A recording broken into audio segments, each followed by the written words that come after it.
மகாராஷ்டிராவில் ஐடி பெண் ஊழியரை உடன் பணியாற்றிய இளைஞர் ஒருவர் கம்பெனி வளாகத்திலேயே கத்தியால் வெட்டி கொலை செய்த சம்பவம் அதிர்ச்சியை ஏற்படுத்தியுள்ளது.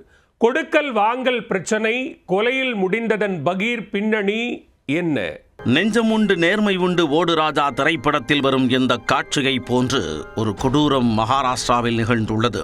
நூற்றுக்கணக்கானோர் பணியாற்றும் நிறுவனத்தில் பெண் ஒருவரை இளைஞர் ஈவு இரக்கமன்றி கொடூரமாக வெட்டியதை அங்கிருந்த கூட்டத்தினர் கைகட்டி வேடிக்கை பார்த்த அவலம் நிகழ்ந்துள்ளது.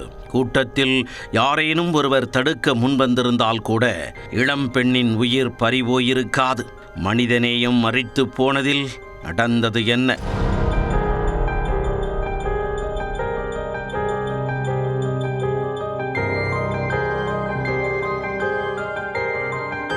மகாராஷ்டிரா மாநிலம் புனேயில் உள்ள எரவாடா பகுதியில் ஐடி நிறுவனம் ஒன்று செயல்பட்டு வருகிறது. பன்னாட்டு நிறுவனமான இதில் நூற்றுக்கணக்கானோர் பணியாற்றி வருகின்றனர். செவ்வாய்க்கிழமை மாலை 6:15 மணி அளவில் நிறுவனத்தின் வாகனங்கள் நிறுத்தும் பகுதிக்கு 28 வயதான சுபதா சங்கர் என்பவர் வந்துள்ளார்.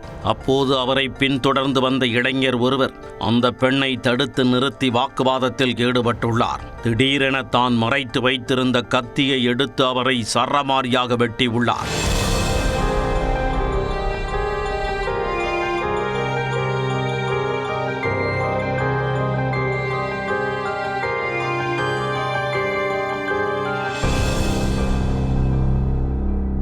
அதை சுற்றியிருந்த ஏராளமானோர் கைகட்டி வேடிக்கை மட்டுமே பார்த்துள்ளனர். தன்னை யாரும் தடுக்க வரமாட்டார்கள் என்ற ஆணவத்தில் அந்த இளைஞர் தொடர்ந்து சுபதாவை வெட்டியுள்ளார்.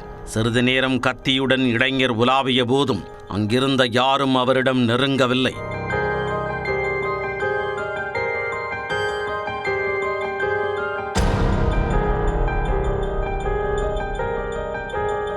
தனது கையில் வைத்திருந்த கத்தியை கீழே போட்டதும் கூடியிருந்த இளைஞர்கள் உடனே ரவுண்டு கட்டி அந்த நபரை நைய புடைத்தனர். படுகாயமடைந்த சுபதாவை மீட்டு மருத்துவமனையிலும் அனுமதித்தனர். பலத்த வெட்டுக்காயம் ஏற்பட்டதில் அதிக ரத்தம் வெளியேறி உள்ளது. இதனால் அவர் சிகிச்சை பலனின்றி பரிதாபமாக உயிரிழந்தார்.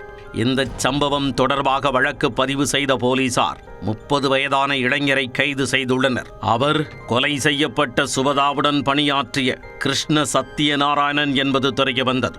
இளம்பெண் சுபதா கிருஷ்ணாவிடம் பணம் வாங்கியுள்ளார். இது தொடர்பான கொடுக்கல் வாங்கல் பிரச்சனையில் இருவருக்கும் இடையே அலுவலகத்திற்குள்ளேயே தகராறு ஏற்பட்டுள்ளது. இதனால் ஆத்திரமடைந்த கிருஷ்ணா கம்பெனி வளாகத்திற்குள் வைத்தே சுபதா மீது கொலைவெறி தாக்குதல் நடத்தியதாக வாக்குமூலம் அளித்துள்ளார்.